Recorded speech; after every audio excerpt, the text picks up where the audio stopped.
The right to offend is not some pesky little part of freedom of speech that we have to put up with. It is the heart and soul and lungs of freedom of speech. It is the coursing lifeblood of human progress. It is the instigator of liberty and modernity and science and understanding. What a laughing stock today's student leaders are, that they can so casually dismiss the right to be offensive without realizing that their lovely, enlightened lives are the gift of individuals who gave offense. Offensiveness is not just something we have to begrudgingly accept.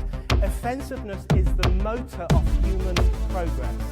Now broadcasting from the Right to Offend Media Studios in sunny South Florida, bringing you the latest in politics, current events, art, and pop culture. This is the Whitfield Report Live with Sam Whitfield. But giving offense is good. In fact, it's essential.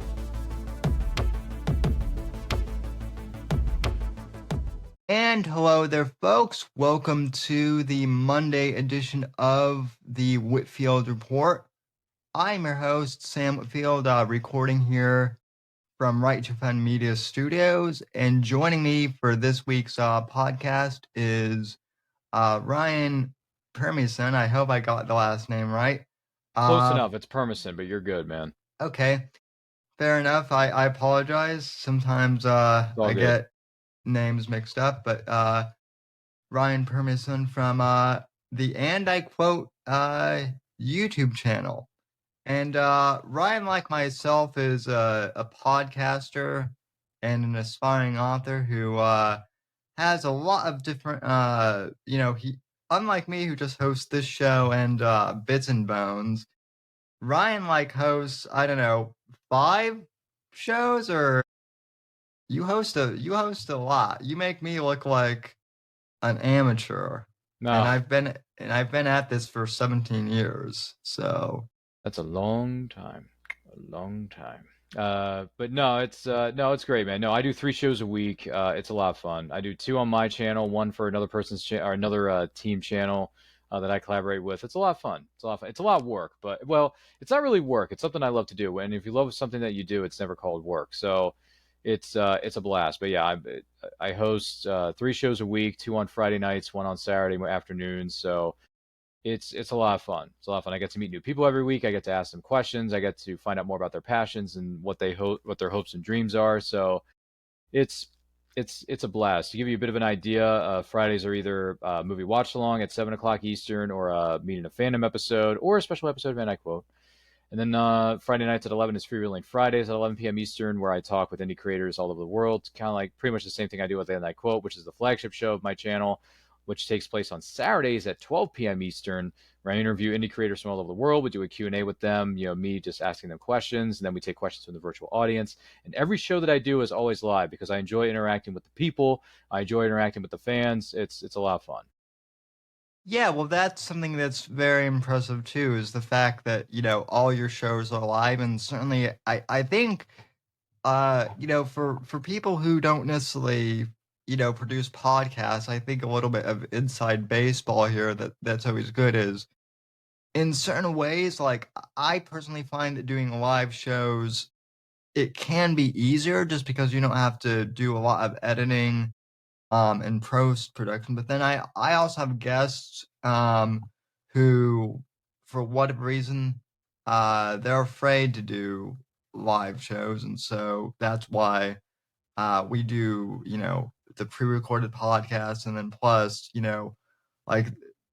this, I like to do the Monday show, but I don't always have time to do it on Mondays. So, and, like today, we're recording this on a Saturday. But anyway, well, you cover a lot of politics and a lot of pop culture. I'm the politics guy. But you cover a lot of pop culture stuff and just, a lot of fandom stuff in general. So I'm curious, how'd you, get into nerd culture way back when, before it was cool, quote unquote? Right. No, well, it's a bit of a long story. We might be here all night. But to make a long story short, I've been a fan of pop culture in general, just in general. I mean, I started watching movies when I was 3. I remember going to the theaters with my family, seeing Teenage Mutant Ninja Turtles 2: The Secret of the Ooze back in 1991 AD. Great year, great music, great decade too. Yeah, The 90s were yes. great. And I think what really, to a certain extent, started it, me as a fan, really starting to come into prominence, was 93's Mighty Morphin Power Rangers. When that show came out and every 6, 7, 8-year-old kid was watching it at that time, we thought it was the holy grail. I thought it was the best thing ever, from the suits to the Zords to the fighting to the iconic soundtrack pieced together by Ron Wasserman, who's been a guest on my show in the past. Great guy, Ron Wasserman, great man. Uh, it just exploded from there. We had all these different shows with Power Rangers, VR Troopers, Big Bad Beetleborgs, Mystic Knights of Tir-Na-Nog, Batman the Animated Series, Superman the Animated Series. You had X-Men, you had Spider-Man, you had just all these different shows and all these different channels, including Fox Kids, including Nickelodeon, when Nickelodeon actually knew what it was doing. You also Yeah. you had Kids WB, you had the Cartoon Network. I mean, you had all these different networks, all these different shows. So that's what really started for me. But as far as podcasting is concerned, I didn't really get into it until after high school, where I saw an advertisement for a broadcasting school in my high school hallway as a potential opportunity to do something after high school. And I thought, oh, this is interesting. Let me give this a shot. So I went to the Broadcasting Institute of Maryland. What's up, Marylanders? And it was in Parkville on Harford Road. For those of you who live in Maryland, you know what I'm saying. And went there for 6 months, got 600 hours of hands-on training. Had a few internships, one with a classic rock radio station, another one with a news talk radio station, an AM station at the time, if you will. And got my feet wet. And then during that time, after I graduated in 07, I think, was it 07? Yeah, it was 07. So after that happened, my 2 high school friends of mine and I had this idea of doing a podcast. But this was before podcasting became a thing, right? Yeah, Because yeah. this was mid to late 2000s, so podcasting really wasn't a thing yet. Yeah. So my friends and I would go to this studio that we weren't supposed to use, and we did a bunch of recordings, and then the powers that be caught up with us, and we had to stop doing it. And we recorded at another studio where we did have permission to use their facility, but then that kind of ran its course, and then we stopped, and then they went on to do other stuff, and then we just kind of let it go, right? And then years and years later, I went to this little place called college. For those of you wondering, college is an educational system. I don't know if anyone's ever heard of it before, but it can be quite fun.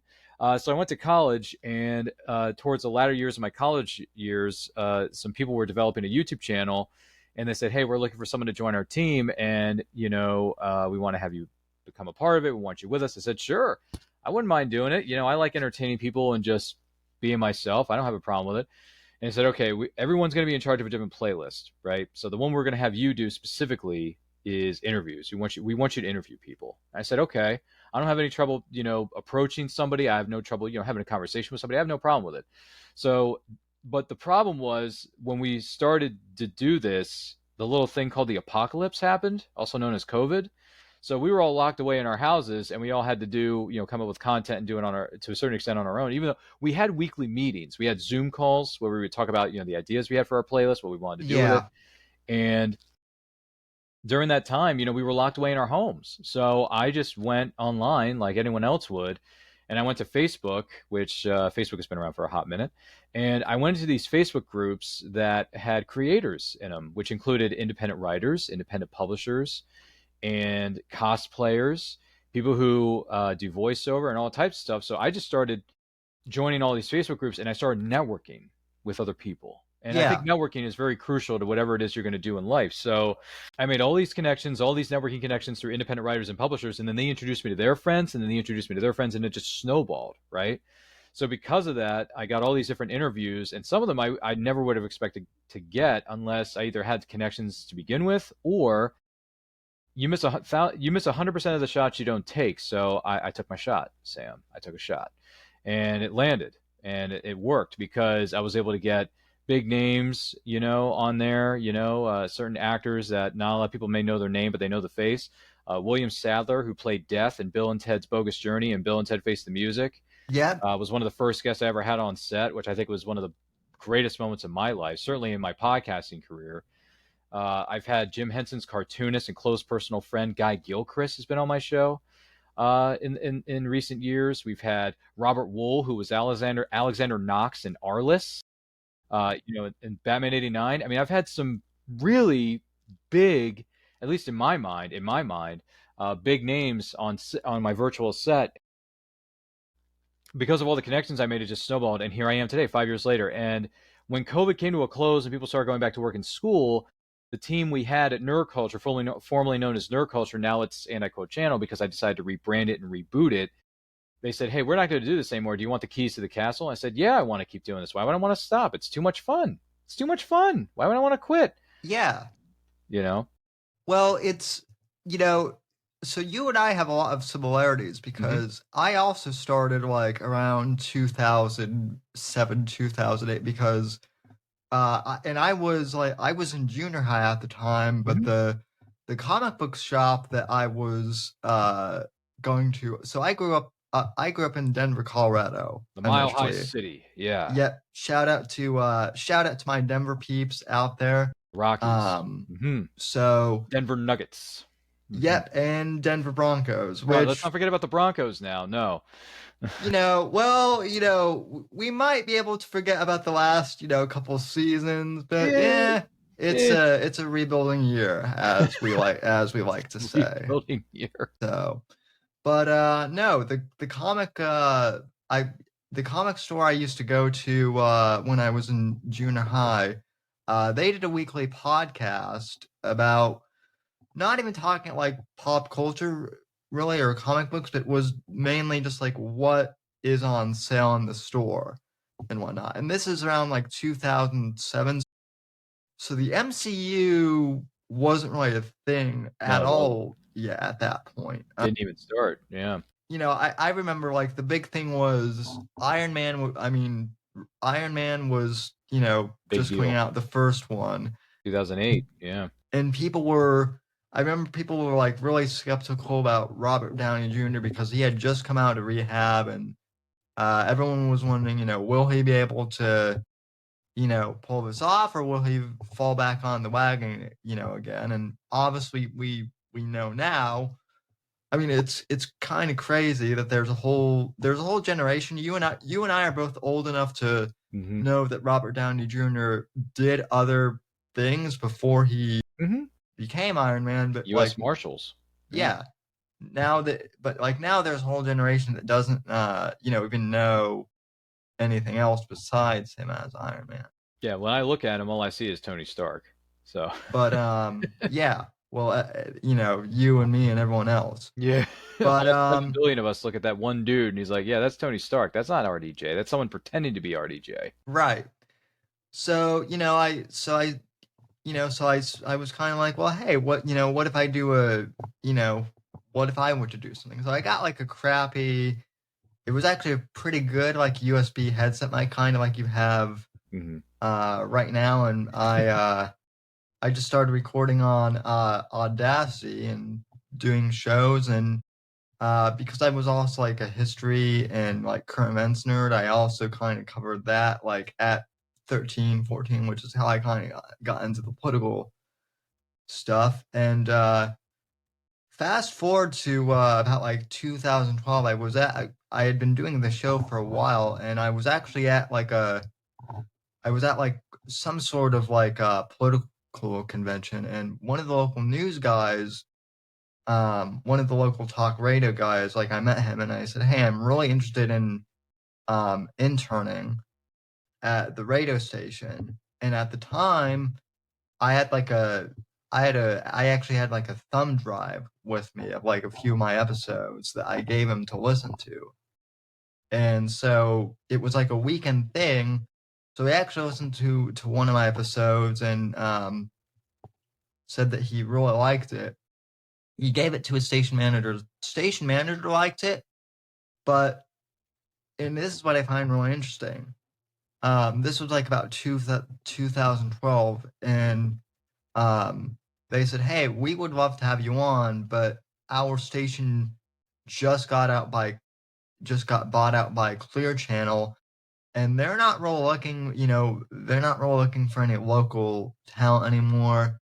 And so, long story short, like what I started to notice was um, kind of, and you and I have talked about this privately, but like corporate media, including like, some of the big like radio stations really started to kind of cannibalize local radio, including music too. And so what I find interesting is like initially my whole thing was I wanted to go to broadcasting school, but podcasting, and podcasting was going to be my gateway into that. But ironically, what happened is podcasting kind of cannibalized, I think, at least talk radio altogether. And now, like, a lot of people who were in talk radio, they've gotten laid off, and now they're doing podcasts.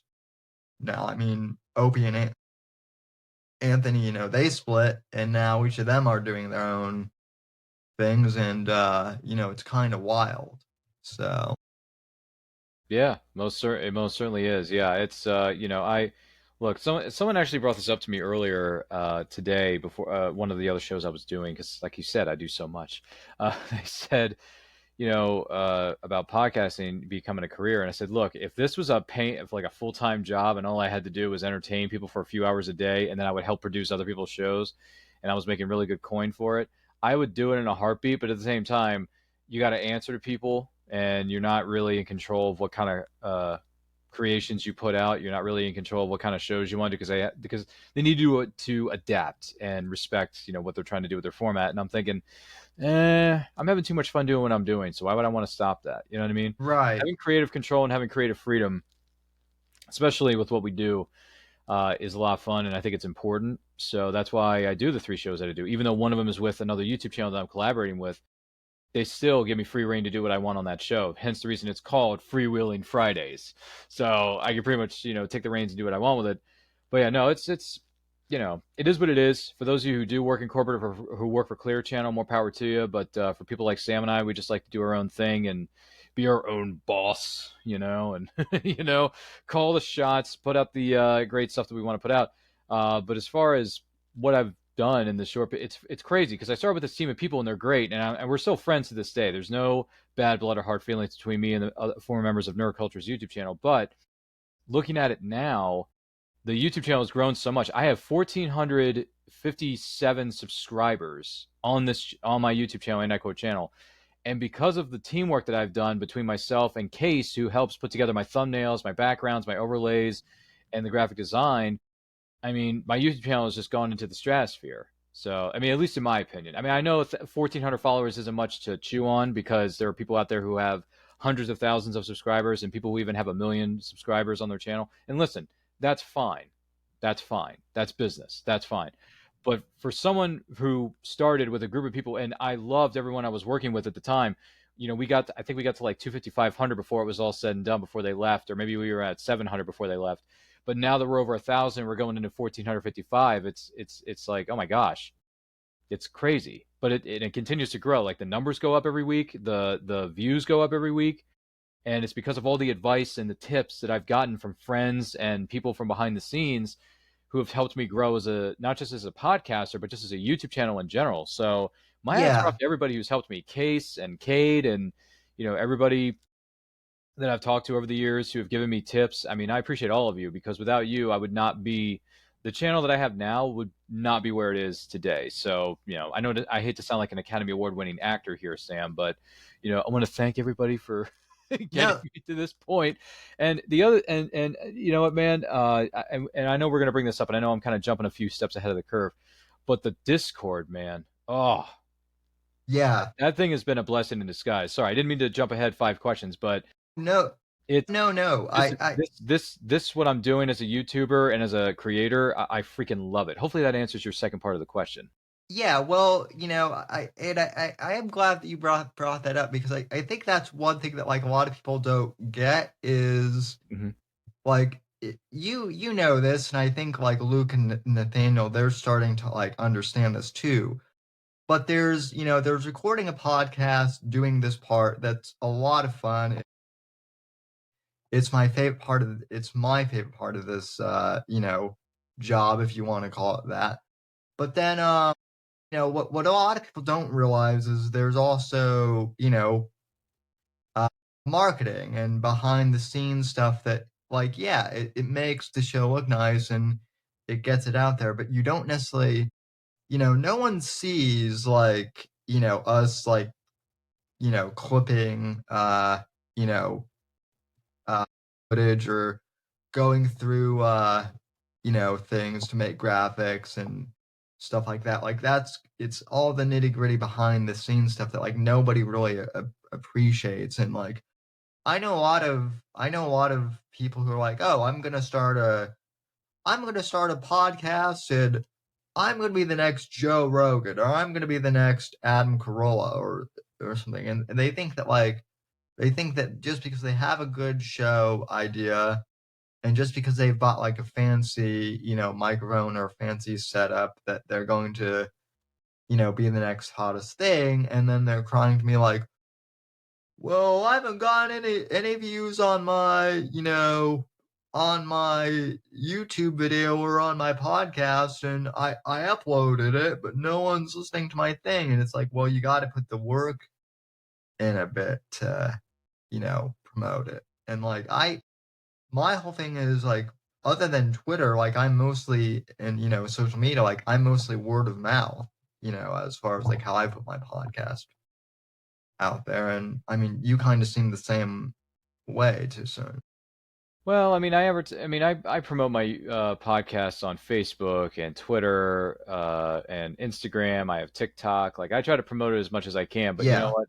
There's only so much one person can do because I'm a one-man army doing all the promoting. I mean, Case puts together all the graphics for me, which I'm very thankful for. Case, if you're watching or listening to this, Yeah. follow Case, the Dutch Star Wars guy on YouTube. That guy is an incredible editor and a graphic designer. So if you're looking for an editor or graphic designer, hit him up. He's a great guy. Case, love you, brother.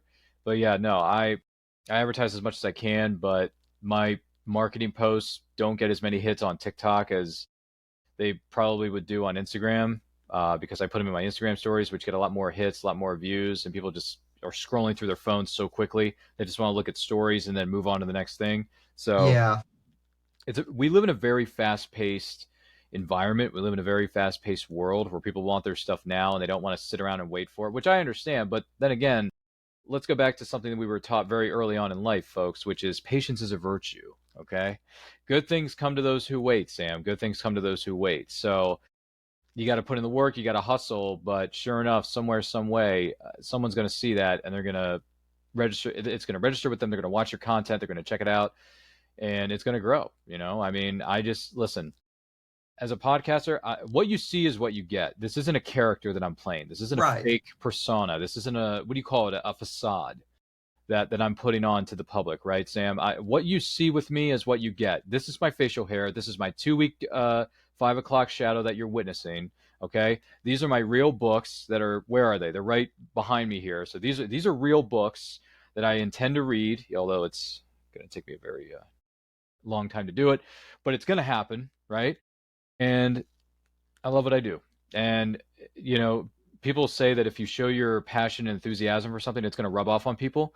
So as long as I'm enjoying what I'm doing, someone else is going to pick up on that. And that's very, very good to me. And I love what I do. So there's You will. that. So, I mean, at the end of the day, Sam, my YouTube channel is, it's what gives me happiness. It's what makes me happy. What makes me it's a sense of fun, right? Because life's too short to be Yeah. upset and angry at people all the time, right? You got to have fun. And if I can provide that for somebody who's watching or listening to my YouTube channel, and I entertain 1 out of 1 billion people, that's fine with me because I would have made a small difference in society because we live in a very dark, messed up world.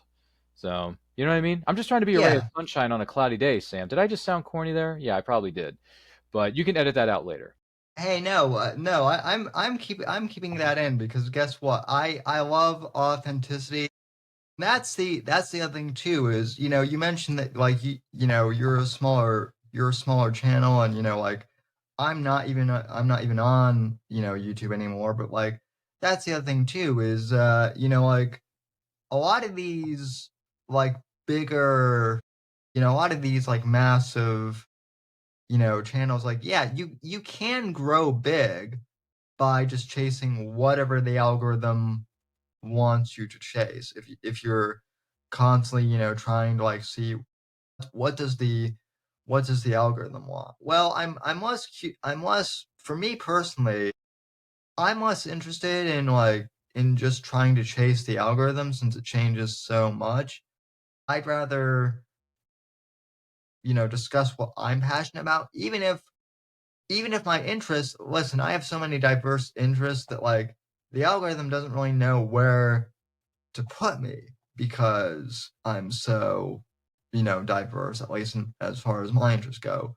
But, if, if someone stumbles upon an episode and they like one thing I do, hopefully they'll subscribe, for the entire show. And, listen, I realize, for not every episode is going to appeal to everyone, but hopefully this show has had enough that, I'll have an episode that at least can appeal to, at least someone across every, demographic. So, and I kind of feel like you're the same way in the sense that you're not chasing the algorithm either. You're just doing this because you're being genuine, and I appreciate that. No, you're quite welcome, So, man. Yeah, it's I just do my best. I put my best foot forward, and I try to entertain as many people as I can because I was put on this earth for a couple of different reasons, in my opinion. But one of the biggest reasons is to entertain. And if I can entertain 1 out of 100 or 1 out of 10, whatever it is, I'm going to be happy with that because as long as someone's smiling or enjoying something that I'm doing, then that's good. Because one of the things I heard this from somewhere. I can't remember who said it. I don't remember who said it first, but I know it's been repeated a number of times over history, is that as long if you make someone's life better, it's only going to make your life that much better. I know I'm kind of paraphrasing, I'm kind of twisting the words a little bit here, but it's basically someone said that you're not really living unless you're making a difference in someone else's life. If you make a difference in somebody else's life, that's going to help you with your life and making your life all the better. So I think it's trying to say that as long as you care for other people and you're doing something for somebody else other than yourself, then that's good and it's going to help you in the long run. If that makes any bit of sense. oh, it totally does. You mentioned the the pandemic and COVID and all that. I remember uh during that time, for my show, there were days when my co-host and I at the time, he's had to move on, to other things since, but my co-host at the time, he and I would just get on and BS about absolutely nothing and everything all at the same time. And at one point, I got a DM from someone, I think it was on Instagram or something, saying, "Hey man, your live streams have made my day." And this is someone who I didn't know from Adam. I never encountered this guy, and he said, I was and he said, I've been really depressed. I was actually tempted to take my life, and just by you and your buddy having, so much fun, it kind of gave me a reason to go on. And he's like, so thanks. I never expected that at all, and that's not really what I set out to do. I never set out to be a motivational, one of those, fake, motivational alpha male, channels or anything like that. But just the fact that people like what we do, I mean, it made my day.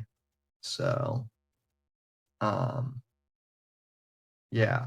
And then, so talk a little bit about how, you got involved with the Discord and the men's adventure fiction community.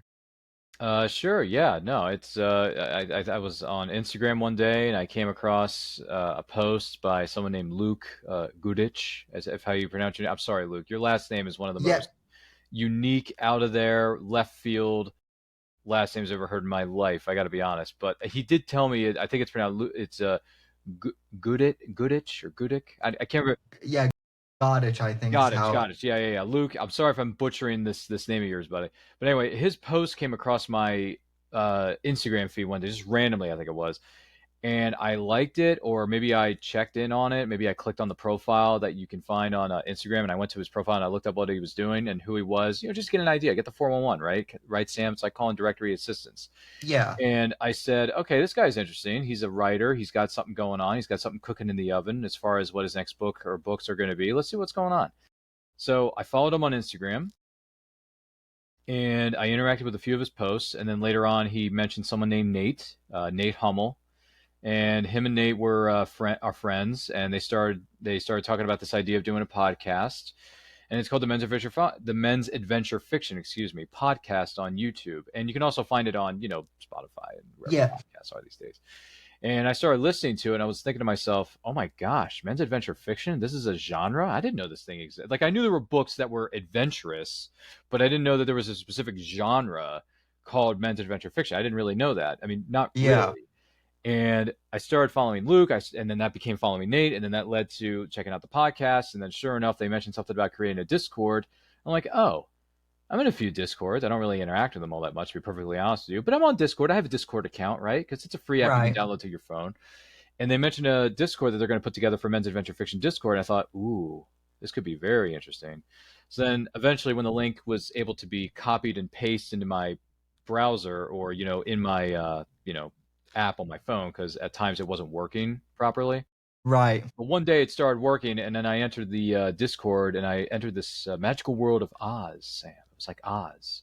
And I saw everything was in color. I was like, whoa, wow, this is how everything is supposed to be. No, I'm just kind of using a analogy there for you, Sam, because I'm a movie fanatic, so it kind of comes to Yeah. but ever since I started interacting with the Discord, how long have I been in the Discord now? Like maybe a month and a half, maybe 2 months. I got to be honest with you. It is by far the coolest, most creative, and very supportive is the key word here I want to use, Sam. That's the key word. Supportive Discord I've ever seen in my life. I mean, I'm in another writer's Discord that's native to my area in Maryland, or near my area in Maryland where I live, but there's really no interaction in it. They barely interact. It's very loose. With men's Yeah. adventure fiction, someone is always, if not every day or every other day, is constantly chiming in about what's going on in their neck of the woods, what's going on with their books, what's going on with their marketing. And there are different threads in this Discord, ladies and gentlemen, that correspond to aspects of putting together a book, publishing it, marketing it, finding places where you can, send it off to, maybe get a book talk going on. I don't know, something like that, right, Sam? So I love it. I love it, and it's one of the best decisions I've ever made. It's inspired me to get back into writing again, because I started writing during the pandemic, and I put together a short story during NaNoWriMo, which stands for National Novel Writing Month, in the month of November. And we did it through my local library during the pandemic, and I wrote a 3,000 word short story that I never thought I'd be able to finish, but I did. The problem was I backed myself into a corner because it ends on a flipping cliffhanger. And I don't like that. I want a one and done so I can send it off to somebody and it can get potentially published. So now that I've been in this Discord, I've been inspired to get back into writing. And now I'm writing a new short story, because it's best to start out small and work your way up to the top of the ladder there, Sam. So I'm, focusing on short stories, putting together right now, and I'm writing an 80s treasure hunter story. That's awesome. And it's because of people like, you and Grayson and Brina and Luke and Nate and who's the other one? Jake, Frank. Let's not forget about Frank here. Let's not forget about Frank. And all these wonderful personalities that keep coming out of the woodwork that have inspired me to get back into writing. It's inspired me to be creative again. I mean, not that I wasn't already creative to a point, but it's basically getting back to these creative muscles that I haven't stretched in a very long time. So, in other words, once again, this goes back to what I was saying earlier, like thanking the Academy at the at the Academy Awards. Thank you to the Academy, everyone. Like, honestly, thank you to everybody in the Discord, because we got some creative characters in that. Have you noticed that, Sam? Some of the people talking that Discord just shoot off some random stuff that I don't understand, but it's funny at the same time. So I'm thinking to myself, I don't know what they're saying, but I'm looking forward to learning what the terminology is. So yeah, I love the Discord. Basically, I know I'm kind of beating around the bush here, Sam, but to answer your question, it's been a great journey thus far, and I'm looking forward to seeing where it goes in the future. and I'm in the process of putting together this story right now. So when I finish the story, it's not if, it's not a matter of if, it's when I finish the story. I look forward to getting it published. And to be honest with you, if I were to get one of my stories published in a literary magazine, a periodical, whatever it is, or even just if I put it together myself as a small, book on KDP, right? Because that's on Amazon. Yeah. If I do it like that and it gets published and I become not just Ryan, a pop culture fanatic, but Ryan the writer, how cool would that be to have that on your resume, right? I mean, how cool would that be to add that title to your repertoire? So that's basically hopefully I answered your question. But yeah, Yeah. the men's adventure fiction Discord has been very, very good to me. Sam Whitfield, very, very good to me. Oh, well, thank you, sir. Yeah, there you go. Yeah, You're welcome. I mean, I mean, listen, I have to say that, like, for me personally, like, I've been writing for a long time. Basically, around the same time I started, like, podcasting, I also started writing, so when I was in middle school. But I wasn't really, like, I wasn't really an author, like, a published author until after college, just because, like, I was writing major in I was like a technical writing major in college, and so as a result, like, I had to do a ton of writing for, academic stuff and whatnot. So I never had time to really write, for myself. And then once, I graduated from college, like, the pandemic had just, like, kind of ended, but businesses were still kind of like they were really hesitant to hire. So I went to a few job interviews, and some of them were pretty good, but I never got an offer. So I was like, oh, I'm actually gonna try this freelance thing out and see how it goes. And turns out that actually has gone fairly well. And then I was like, you know what, I'm gonna I haven't written anything in, like, close to a decade, so I'm gonna kind of dust off some of these short stories that I wrote in college and see if I can make anything out of them. So I redrafted some of them, and that's how we got Shadows of Deception, which hardcover version right here, Dude, I want that book so bad. available on Amazon, and also all of the paperbacks are also available too. But what's funny is I met Luke because he liked one of my posts on Instagram, because I had started writing a pulp western, which is Night of the Vigilante, which just came out, this book. But I had just started writing it, like, last year, and Luke started, like, mass liking all of my posts about it, and I'm like, who is this guy? So I checked him out, and at the time I was 29, and, like, I knew that there were I you know I knew some other indie authors, but, like, I thought I was the youngest guy in the indie author space, and a lot of other people did too. And I'm like, oh, sweet, there's a guy around my age. So I'm no longer, like, I'm no longer the quote unquote puppy in the indie author space anymore. So Luke and I connected, and Nathaniel, and they weren't even doing the Men's Adventure Fiction podcast yet. But I had Luke on my show, and I told him, I'm like, you need to do a podcast because you're really knowledgeable about men's adventure fiction. And he said, well, Nathaniel and I are actually planning on doing one. And I think about, like, 3 months after I had him on my show, that was when they launched the Men's Adventure Fiction podcast, and then they launched the Discord, and all of you fine people showed up. And yeah, it hasn't even been a full year, but it feels like I've known you guys for 5 years, in a good way though. So yeah. Yeah, it's it's a blast, man. Seriously, I'm getting so much from so many different people because everyone has different levels of being a published writer, or they're in the process of becoming one. So I'm like Man, at least I'm not the only one who's, the hashtag the struggle is real, right, Sam? So, I mean, I haven't stretched these muscles in such a long time, and my resume pales in comparison to everybody else's. I mean, you and Nate, Sam, like all you guys, all you fellas, and women. Let's not forget about Brina and Sam. I mean, all your resumes are 6 million miles better than mine, but I'm learning and I'm getting back into writing again because I was away from it for so long. I mean, the last time I wrote a story was like 2021, maybe 2020, one of the two. I can't remember when it was. It was 2020, 2021.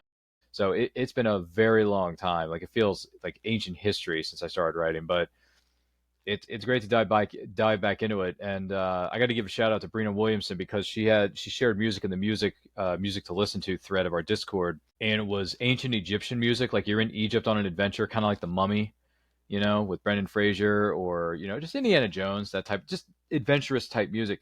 And Right. because of that music, I said, Brina, because of the music you dropped, it inspired me to come up with this idea for a story about a kid who graduates from high school. He goes to college, but he drops out after one semester because he didn't really care for it, and he doesn't really feel like working. He just wants to, live his life the way he wants to instead of, working at his family's hardware store, the family business. So, because of a history book that he read when he was in college during that brief time he was there, it kind of struck a chord with him a little bit. So, my main character, Reese, gets inspired to go to Cairo, Egypt, and look for the Emerald Scepter from King Tut. So, which I know I'm kind of giving away some deets here, but at the same time, I'm just so excited No, no, I about love it this. when people Yeah, show about their this stuff. story. Reese has one friend that he can trust back home in the States because, like I said, he lives in a small town in Maryland. I'm in the process of, I think I'm going to either keep the name that I have it in now, or I may rename it. This is all kind of it's all a whip. It's all a work in progress. So he comes Right. to a small town, no, it's Berlin, Maryland, which is on the Eastern Shore by Ocean City. So he doesn't want to work for the small town, doesn't want to work for his family's store. So he's like, I want to do something else. If I find a treasure, I don't have to work a day in my life. Treasure's going to solve all my problems. So he, with the little money he has, or the money that he does have saved up, he's like, hey, I'm going to fly over to, Cairo, and I'm going to find this treasure. I got the map from the textbook. I can make a Xerox copy of, and that's right, Xerox. That's an old school term right there, isn't it, Sam? And go overseas and look for this thing, and I'm going to find it, and all my problems will be solved. Right? Wrong. There's more to this story than meets the eye. So stay tuned. Story I'm working on, set in the 1980s, 1985, as a matter of fact, is going to be a barrel of fun. It's going to be a lot of challenges for this main character, because that's what main characters are supposed to go through, are challenges, right? So it's a mixture of, I don't know, like Indiana Jones meets, I don't know, kind of like a coming of age story. Like, I wouldn't say Breakfast Club, but just maybe Back to the Future. Not that there's any Yeah, time yeah. traveling elements. So it's basically Back to the Future meets Indiana Jones. So if you want an idea of what this story is, that's kind of what it's about. But I'm excited to see where it goes. 800 plus words into my 3,000 to 5,000 words, so I'm excited. And by the way, when I'm writing, I like to listen to music because it keeps me in the mood. So once again, thank you to our good friend Brina Williamson, best-selling writer of this one right here. Yeah, where is it? There it is. Yeah, Marina Grant, Lost Tomb of Golgotha. Haven't read it yet, Brina, but I'm getting to it. Yeah, this is a great cover, and she did all the artwork for this, which is insane. Yeah, she's well, I am gonna at one point get her on Yeah, the gotta bring her on. podcast too. Mm-hmm. Because she's and look, I actually talked to her and she's like, "Well, I'm a little nervous." And I'm like, "What?" I'm like, what do you have to be nervous about? Like you put me to shame because like, I think I'm a pretty good writer, but like I can't draw for crap at all. Like best I can do without the assistance of like, Dolly or, any of the AI tools is stick figures, and that's on a good day. Normally, like I can just do scribbles.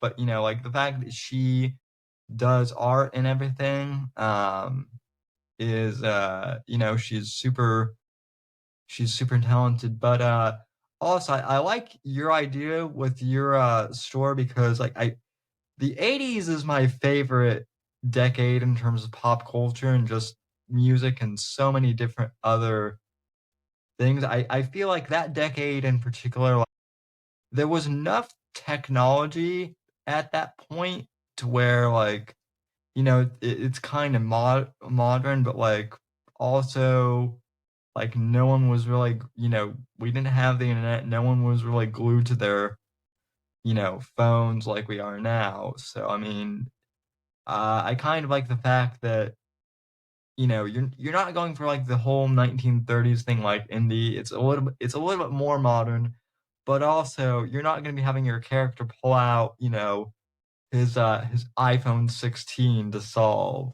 you know, problems either. Yeah, no, originally I was gonna set it in the 40s, like right after World War II, like post Last Crusade, post all the Indiana Jones movies. But then I thought, you know what?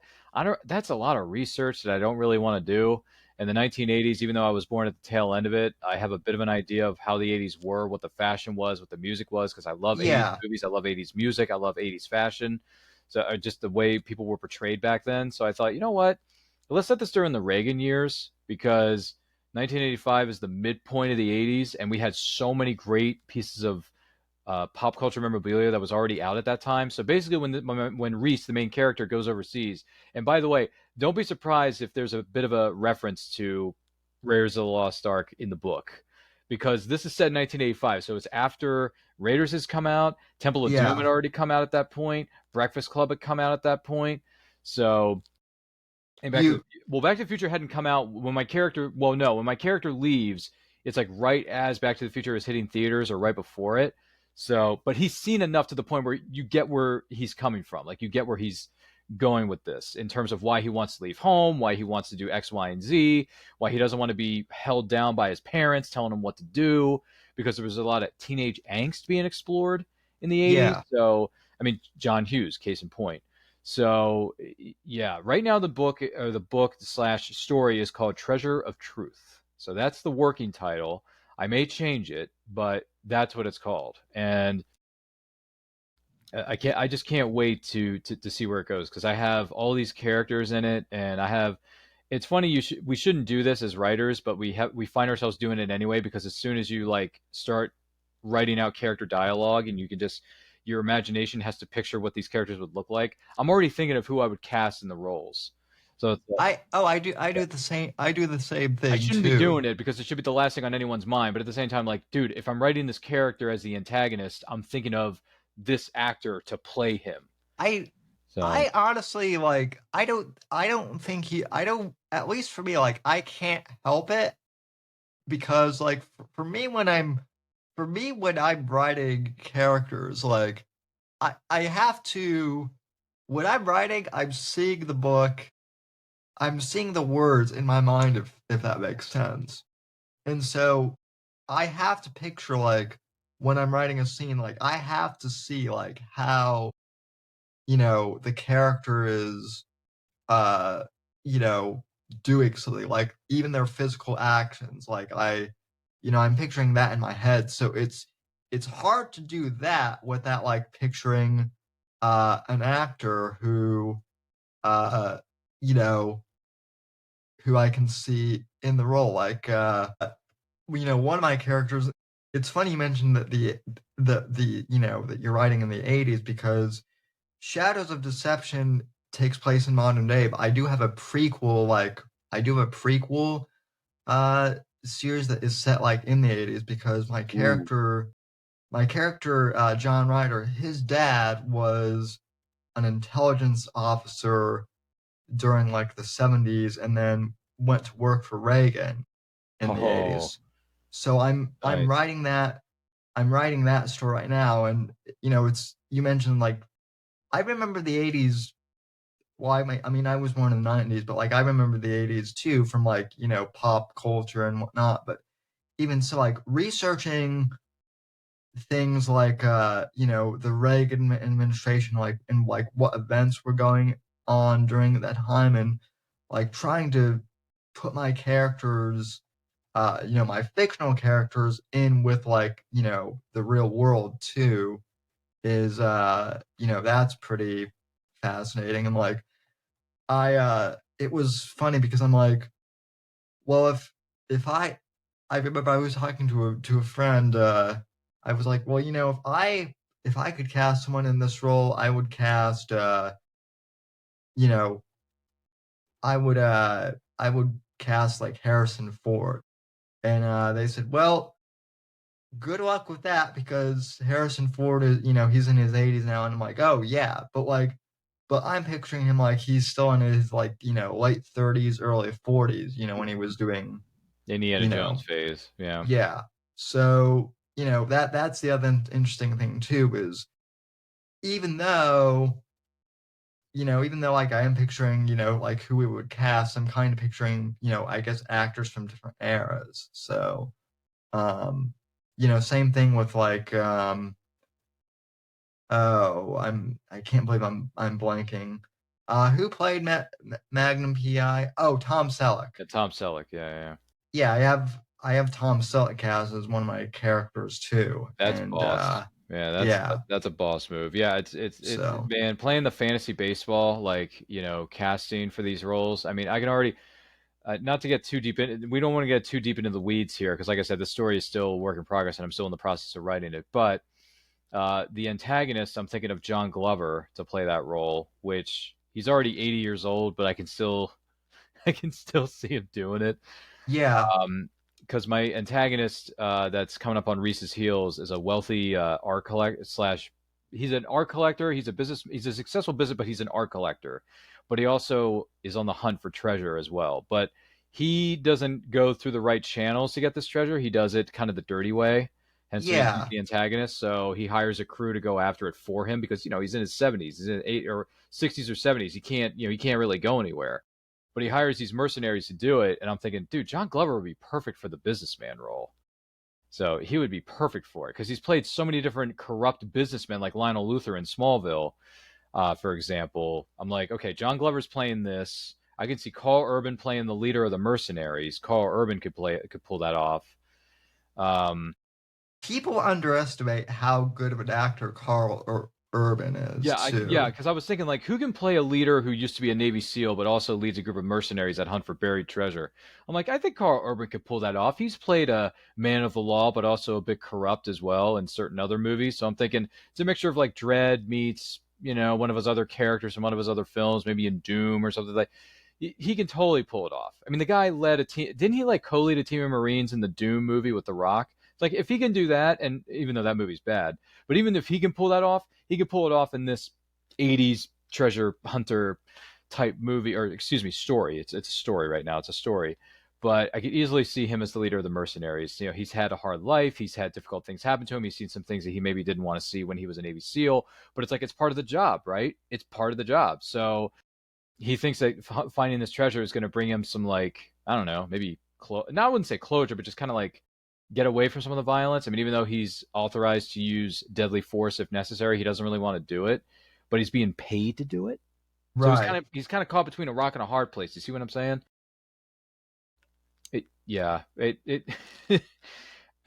It's too much fun playing fantasy casting with these things. It really is, because the 80s were such a great decade that there's a number of actors I could see playing these roles in an 80s type setting. Do you see what I'm saying?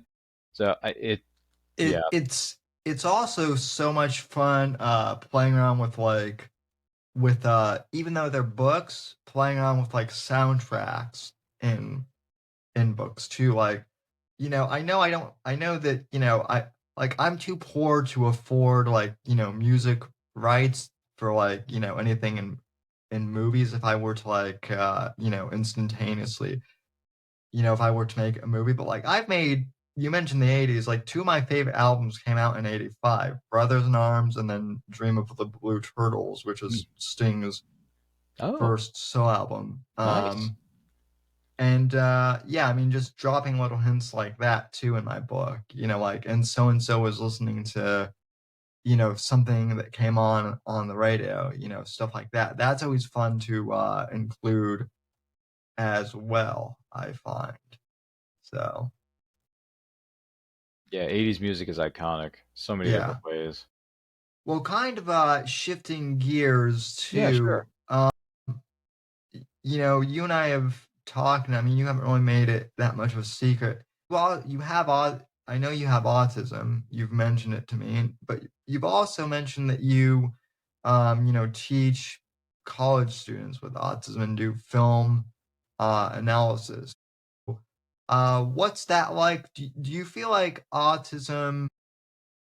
Um, I mean, I don't really want to put words in your mouth. Like, how do you feel about like having autism? Like, people ask me about having cerebral palsy all the time, and to me, it's kind of second. To me, it's kind of like it's just I don't like.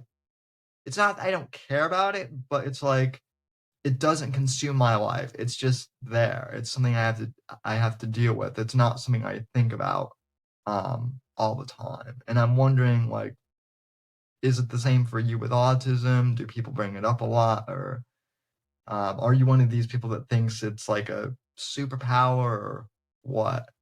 So No, it's a great question. Yeah, for those of you wondering, yeah, I was diagnosed with autism when I was 11 years old. So basically, it means your brain is wired differently, you receive information differently, and it may take you a minute to pick up on someone else's social cues. I don't understand people's humor half the time, so that's always been a struggle for me, even before and after I was diagnosed with autism. But it's fine. It's just who I am. But no, I don't see it as a negative. I see it as a gift. I see it as a super.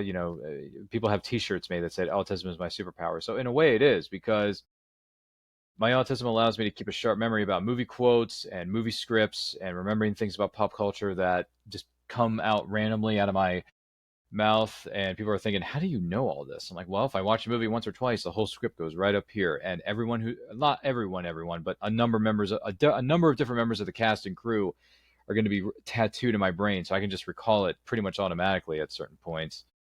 So, but no, it's a gift. I use it to my advantage. I, have a lot, not, and I don't mean that in a negative way either. I use it as motivation. I've spoken on panels advocating for autism and autism related services. My current part-time job, this is my full-time job, this is a part-time job that I have, is working at the Hussman Center for Adults with Autism, which is a part of Towson University in Towson, Maryland, which, like I said, that's where I'm from. It's where near where I live. And I'm a facilitator for a program called Film Fanatics. And what I do in that program is I facilitate it. And what we talk about in that program is how to analyze film. So I go over, different aspects of a film, in terms of directing it, writing it, producing it. I talk about things that have influenced filmmakers and actors and actresses over the years, like The Hero's Journey, written by Joseph Campbell, The Hero with a Thousand Faces by Joseph Campbell, the influences that Star Wars has made on film and storytelling, studies and perspectives and all that stuff throughout the years. So it's a lot of fun. I have undergrad students who are participating in our programs to get their service learning hours. They are not necessarily autistic; they are just undergrad students who are participating in the program. But I right, do teach autistic adults who are participating in the program. They're known as the participants, and then the students are the undergrad students who are getting their service learning hours by participating in said program. So this semester I have 11 altogether. I have, I believe it's 7 autistic participants and 4 undergrad students, and they're great. They're wonderful. We had a class the other day, and we were talking about some of our favorite movies, and then I showed them a documentary that a gentleman goes through his interpretation of the 10 stages of the hero's journey by Joseph Campbell. So it's important. It's great stuff, and I love that job. To me, yes, it's a job, but it's really not a job. It's just something I love to do.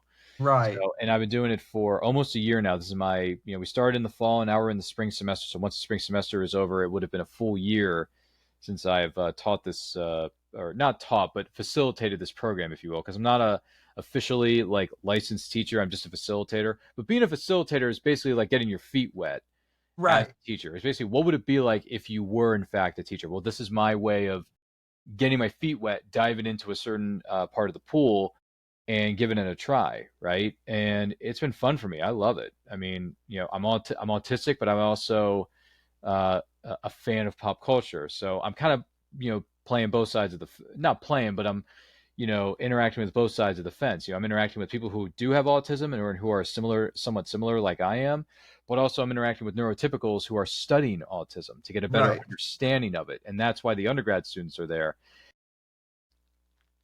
I love it, and they're great. They're very attentive. They're very respectful. They add a lot of things to the debrief sessions that we have at the end of each program.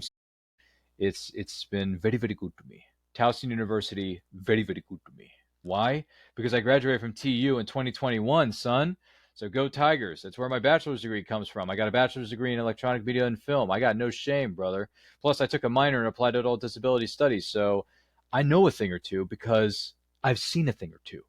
That's So I know my stuff when it comes to autism, Sam, because I'm one of them.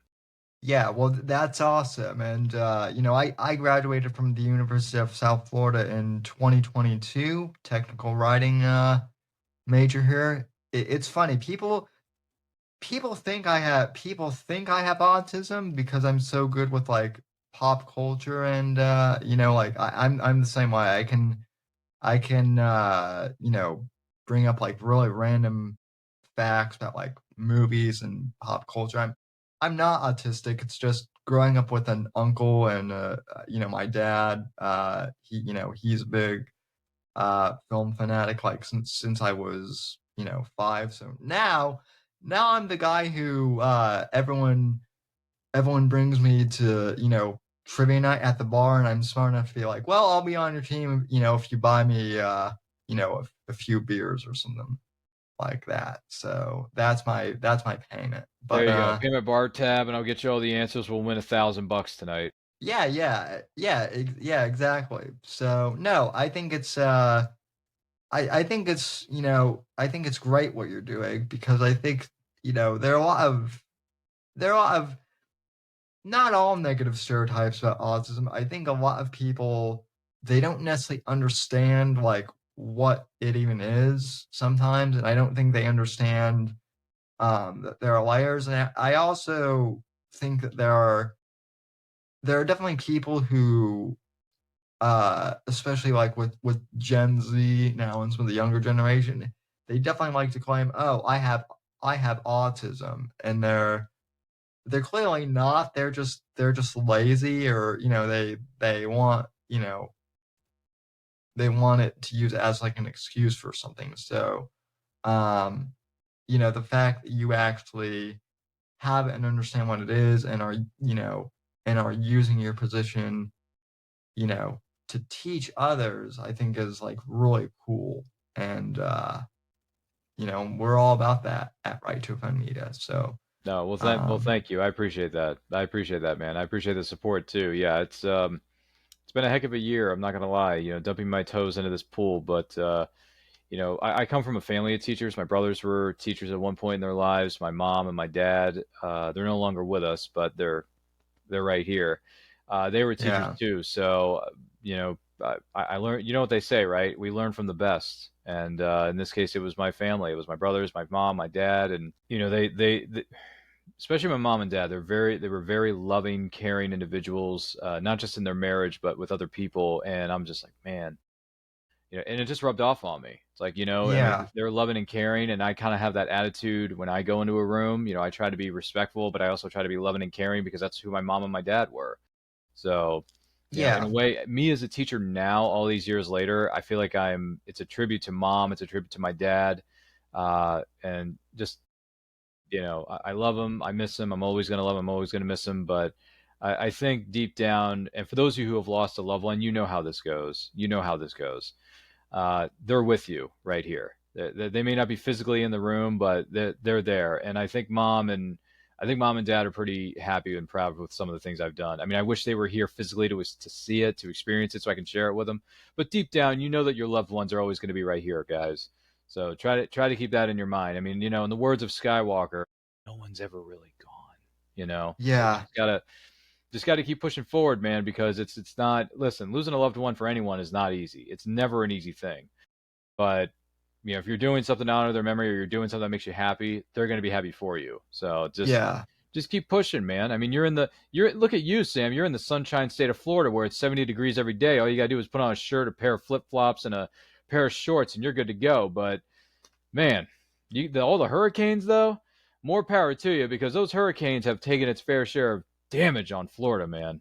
Yeah, and I mean, I'm very blessed that like the last hurricane that we that we had, like, it actually went over our neighborhood, and we had to evacuate out of town. Fortunately, we have, like, a second home, in Georgia, which is where we evacuated to, so Oh, Georgia. Okay. that's nice, and, again, super fortunate to have it, but, like, when we came back and saw that our house was, unscathed, I mean, we were very thankful indeed, and, also about, like, losing relatives too, I mean, I've shared this. Maybe you weren't in the Discord, yet, but I shared that my, uncle, who I just mentioned a moment ago, my dad's brother, he was a firefighter for close to 30, years, and, unfortunately, he passed away, um, 10 years ago almost from, liver cirrhosis because he was an alcoholic, and it's sad because you wouldn't think he was an alcoholic. He was never mean, or, he was never, like, at least until the very end, like, I could never tell he was an alcoholic just because he was very high, functioning, but, his he eventually, you know, succumbed to it, and I didn't have a lot of self-confidence when I was a teenager, and he was he was like a second father to me, and so, when I lost him, because my biological dad and I aren't that close, it was kind of like I lost my, you know, father, and, and even like ten years later, it definitely does. I don't wanna say it gets easier, but your grief definitely does. It never goes away completely, but it does change, and now, like, with all the books that, I've written in the podcast, I'm like, "Man, I would be," I know that Gary would be super proud. You know, he's still with me, and in fact, I've got his fire helmet, sitting over my desk right now. Oh wow. I can So yeah, I can certainly relate with you with, losing loved ones, so, Yeah, yeah. it's not easy. It's not easy, but everybody experiences it. You just gotta go through the motions, man.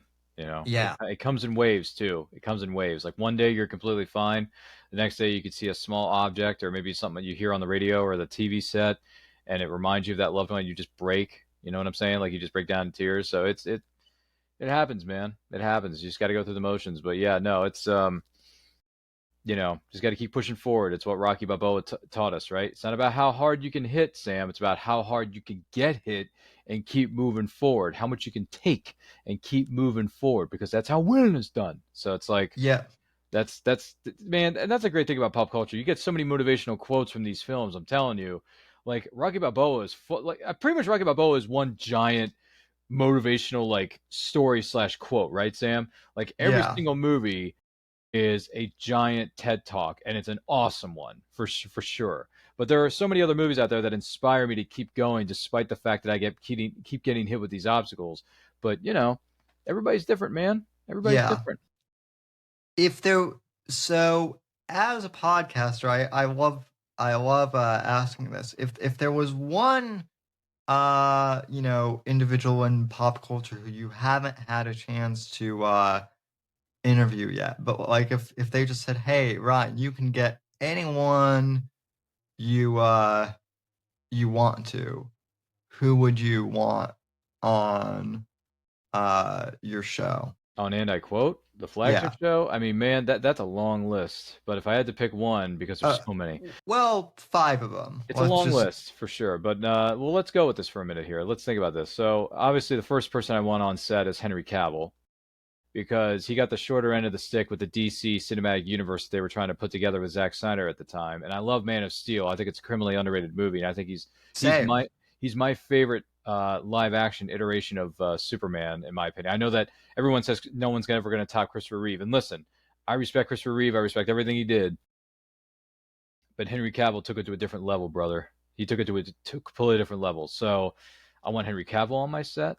I want Professor Xavier himself, Patrick Stewart, on my set. I want Patrick Stewart. That'd be fantastic. I would lose my mind. I would lose my mind.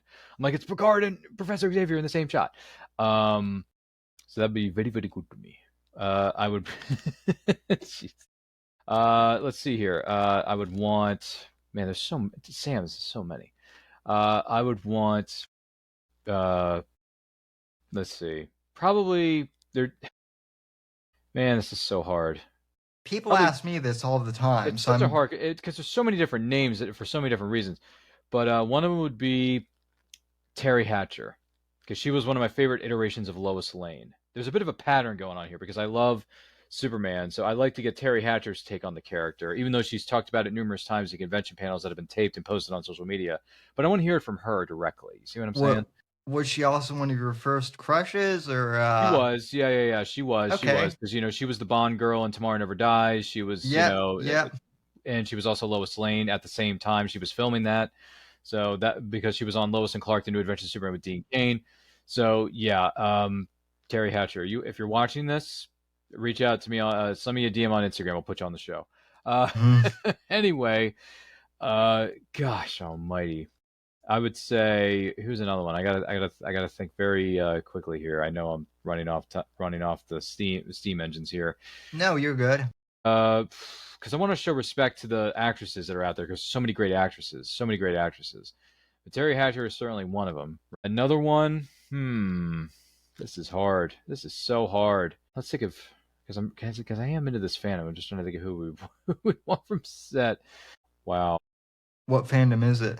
No, I'm trying to think. Should I go with someone from the Star Trek community, or should I go from somebody? This is so hard. Wait, you know what? For argument's sake, I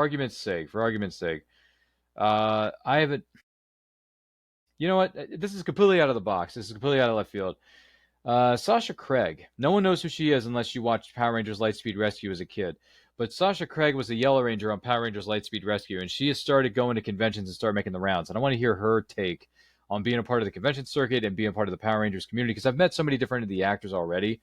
But I want to hear what Sasha Craig's experience was being an actress on set for Power Rangers Lightspeed Rescue. So I would go with her just to cater to my love of Power Rangers as a property. So she was the Yellow Ranger, okay? Yellow Ranger and Lightspeed Rescue. It came out in 2000. Look it up. It was good. It was one of the better early seasons of the series.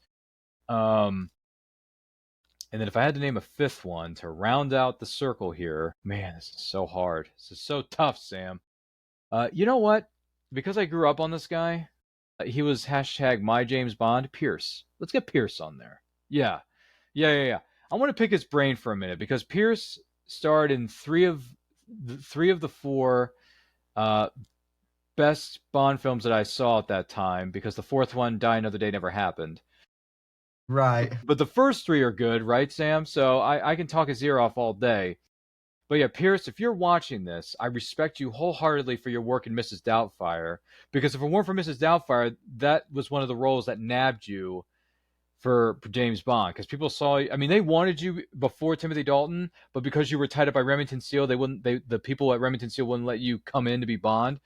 But because of what you did in Mrs. Doubtfire, stretching your comedic chops a little bit, or dramatic / comedy chops to a bit of a degree, you got the roles as Jimmy Bond. So I want to pick your brain on what it was like to work with Robin Williams. That's first of all, and then second of all, working with Femke Janssen as Xena Onatopp.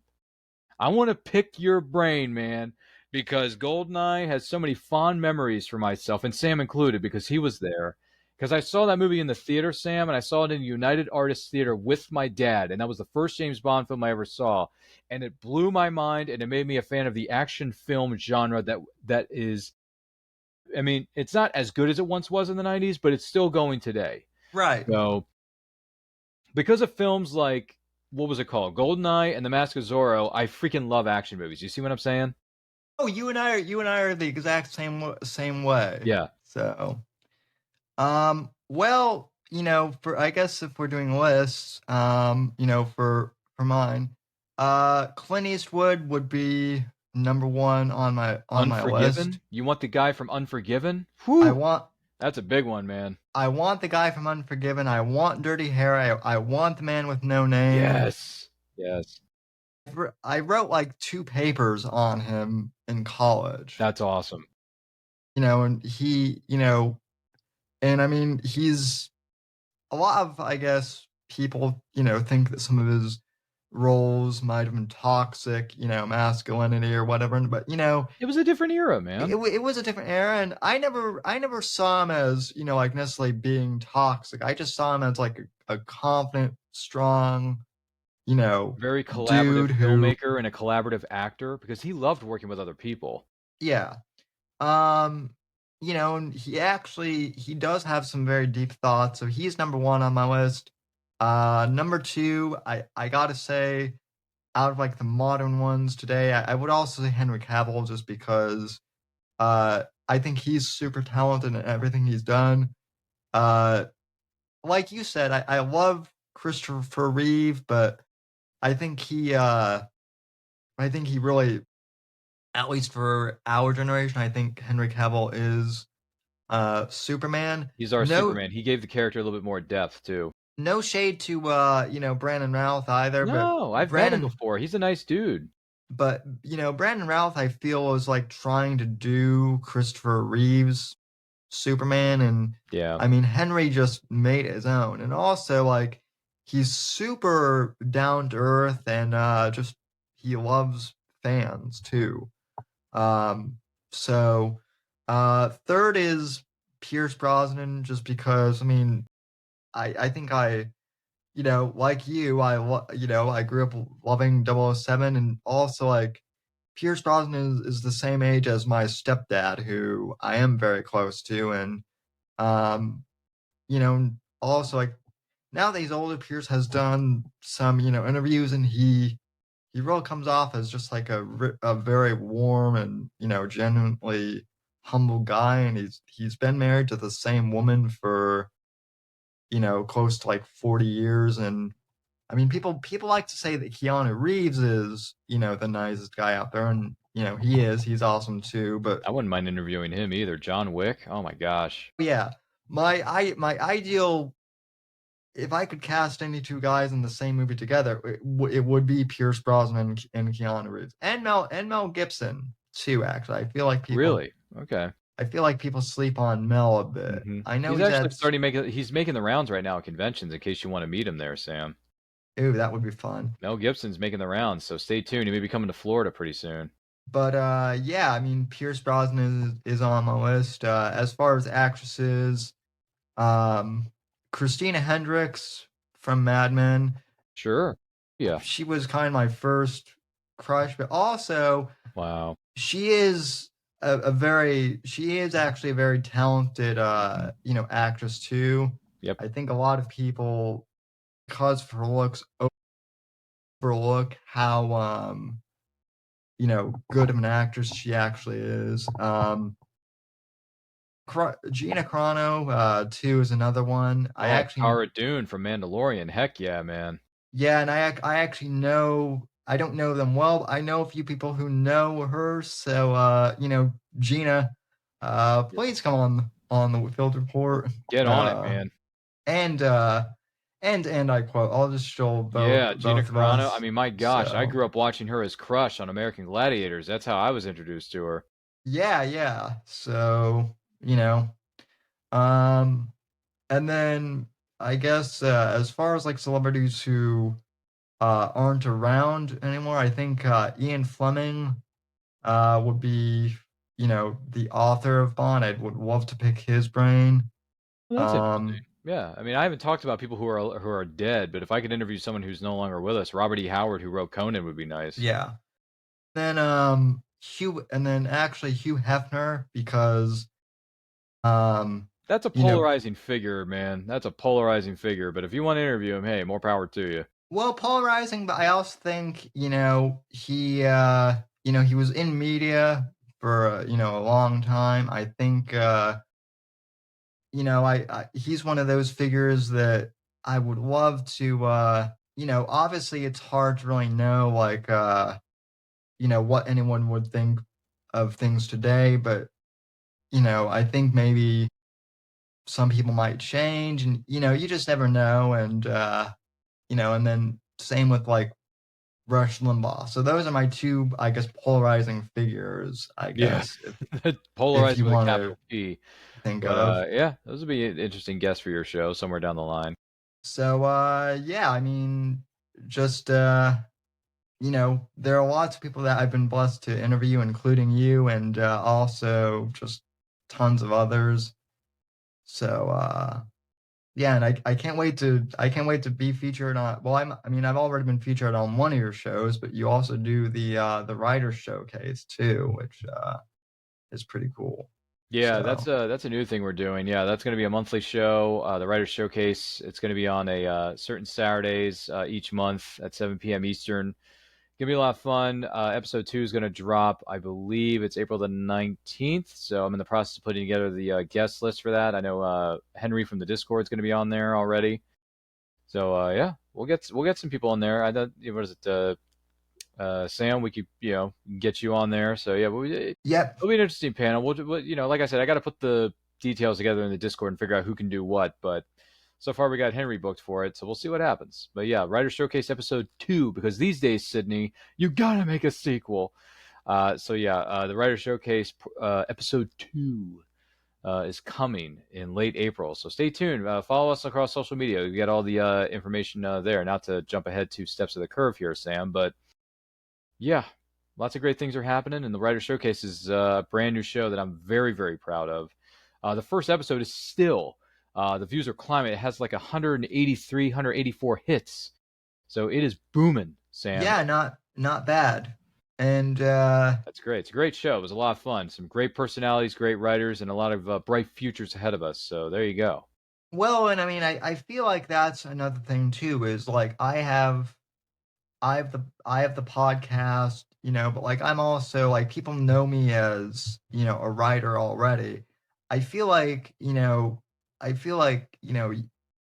some people might overlook the fact that, you're not an author yet, although you will be, dude. You will be soon, but like big props to you for just supporting everyone and helping to push us all out there, because people like you are the reason why people buy my books, and you know really appreciate it. Well, if you need me And to, if anyone out there needs me to be their hype man or wingman, let me know. I can do it. Yeah, I've had a lot of experience in my lifetimes.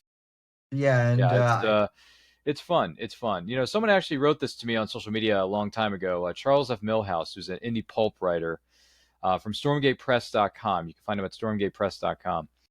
He said Ryan is like that character from Marvel Comics. What is it? Gosh, what's his name? Rick Jones, I think it is, the supporting character for the Incredible Hulk, whatever it was.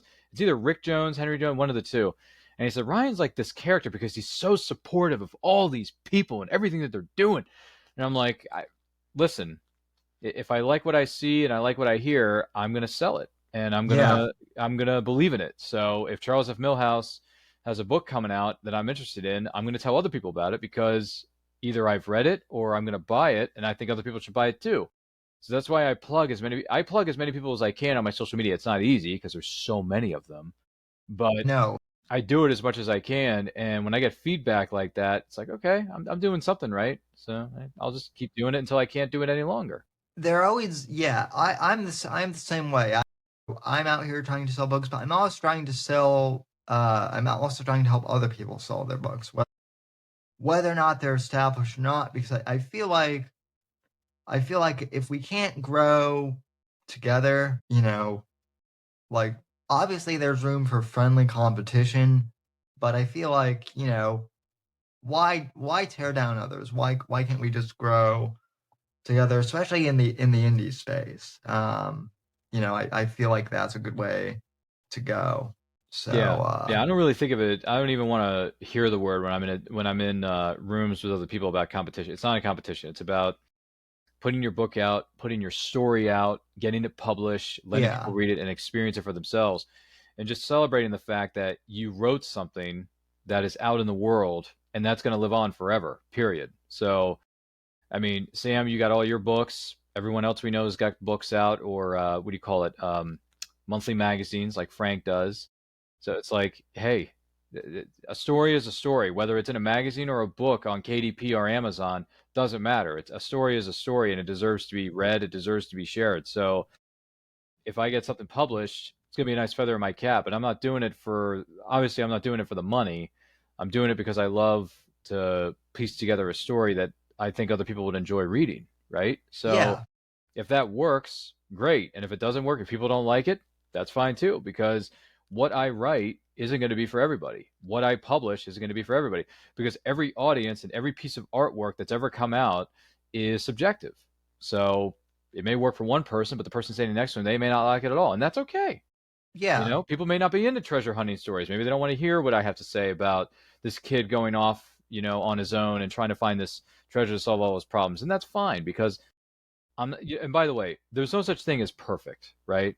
No. No such thing as perfect. Nothing that I've done, as much as I love what I do, I wouldn't say it's perfect, but it's just something I put out for people to see. And if they like it, great. And if they don't, that's fine too, because I'm not doing this for the popularity. I'm not doing this for the money. I'm doing it because I love it. And if you love what you do, folks, it's never called work, period.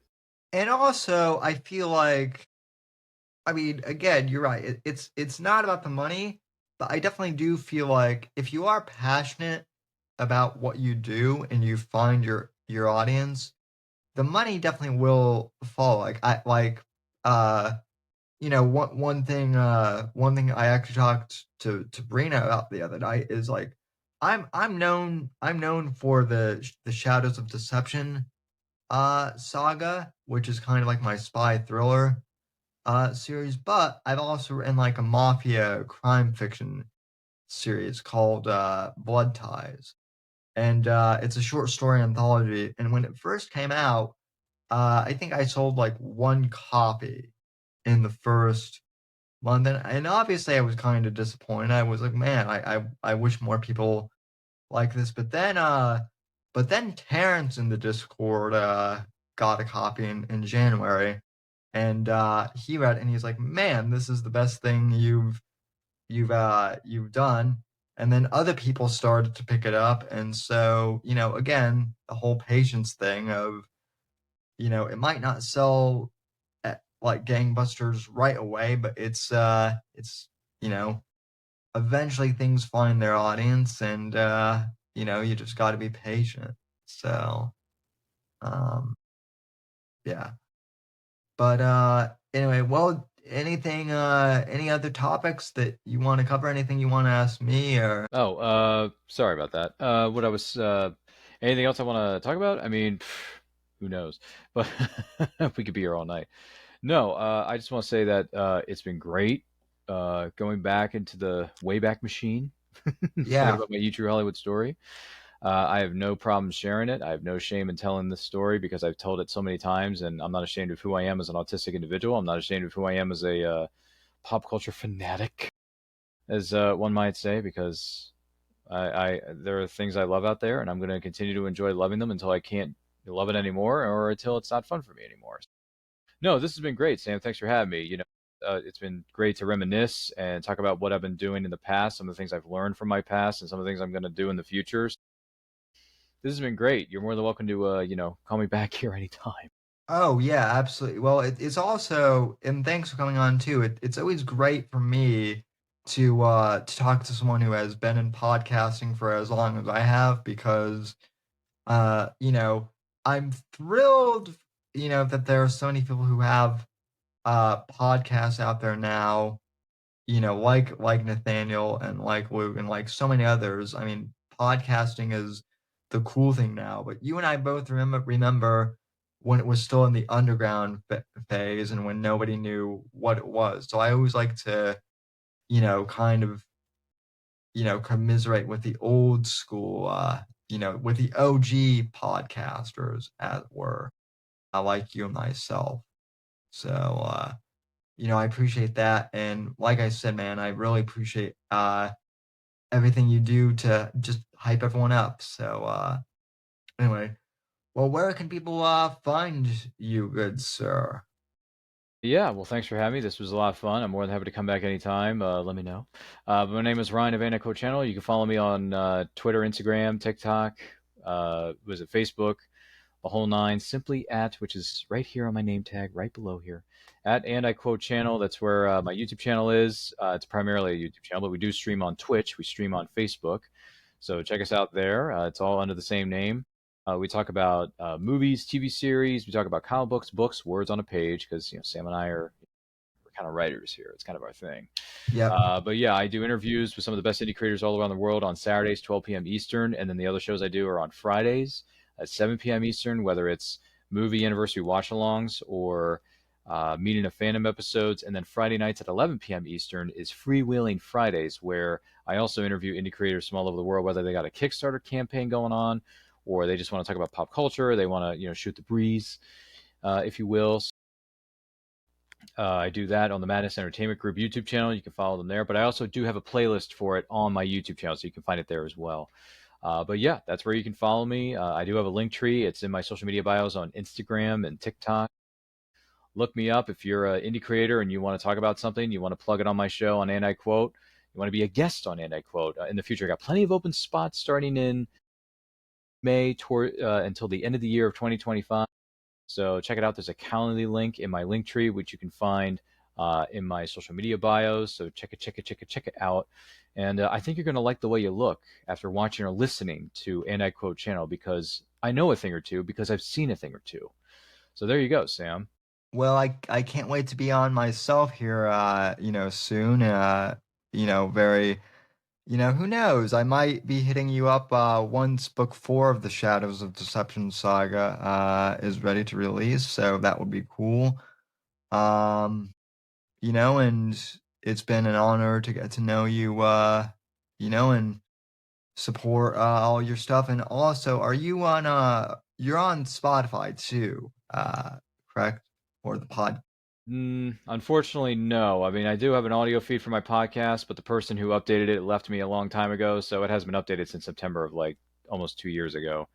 But there is an audio feed for it. It's on Spreaker. If anyone knows what Spreaker is, you can check it out. But that link is in my link tree, so it's all there. You can go back and listen to some past episodes, but the most updated stuff is only available on YouTube, Facebook, and Twitch. Because, like I said, it's a YouTube channel, and I do everything through video anyway. But you can always have it on YouTube or Twitch or whatever in the background. You can still listen to me, so you don't have to look at my face. That's the best way you can find me. Yeah. Well, if and we can talk offline. If you do need help with some podcasting stuff, I might know someone who would be willing to help you. Be me. Okay. With Thanks, man. I appreciate it. Spotify stuff. But yeah, just again, man, thanks for coming on, and really appreciate it. And folks, I really appreciate you for listening to the Whitfield Report and for watching us. Please follow Ryan on all his socials, and please support this show as well. And folks, I will be back for the Wednesday live show, 10 p.m. Eastern. And until then, God bless, take care, and see you on the next episode, everyone. The right to offend is not some pesky little part of freedom of speech that we have to put up with. It is the heart and soul and lungs of freedom of speech. It is the coursing lifeblood of human progress. It is the instigator of liberty and modernity and science and understanding. What a laughing stock today's student leaders are, that they can so casually dismiss the right to be offensive without realizing that their lovely, enlightened lives are the gift of individuals who gave offense. Offensiveness is not just something we have to begrudgingly accept. Offensiveness is the motor of human progress. Thank you for watching the Whitfield Report live on the Right to Offend Media Network. Make sure to check out Sam's books on Amazon, Audible, and Kindle. You can follow Sam on X at SamW_NGC and the Right to Offend Media Network at RTO Media. Like, comment, subscribe, and share with your friends. And until next time, God bless, God save this great nation. God, freedom, legacy, in that order.